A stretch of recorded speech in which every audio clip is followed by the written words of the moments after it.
একটা হাদিস দেখাই। গরম তো এখনো শুরু হয় না, ঠিক না? এই রোডেও যারা চা বিক্রি করে সবার চার দোকানের সামনে পানি রাখা থাকে, ঠিক না? ঝাড় রাখা থাকে, ঝাড়, ঠিক না? প্রচন্ড গরমের দিন কেউ আসলো আর জারের থেকে এক গ্লাস খায়া চলে গেল, ঠিক না? তেমন কিছু বলে না, বলে নাকি?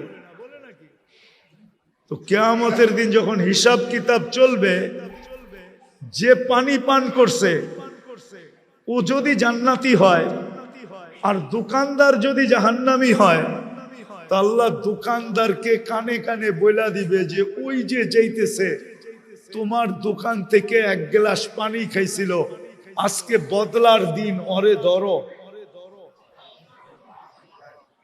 তো ছুইটা যায় ধরবে যে ভাই তুই আমার বদলা দিয়া যা। কয় কিসের? আমার দোকান থেকে এক গ্লাস পানি খাইছিলা তুমি। কারে তোরে তো চিনি না বেটা, আবার কবে খাইলাম? চিনি তো না, কবে খাইলাম?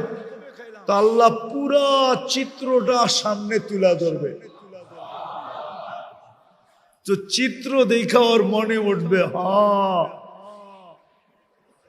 খুব পিপাসিত ছিলাম, গরম অনেক ছিল, খায়া তো ফেলছি। তোর মনে উঠবে,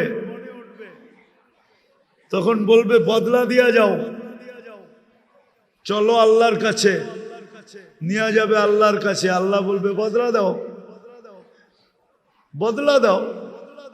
তো বলবে আল্লাহ আপনার মেহেরবানিতে তো আমি জান্নাতে যাইতেছি, আমি আর বদলা কোত্থেকে দিব?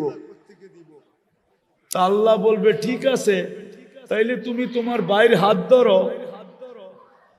তো হাত ধরবে, তো আল্লাহ বলবে যাও, তোমাকেও জান্নাত দিয়ে দিলাম।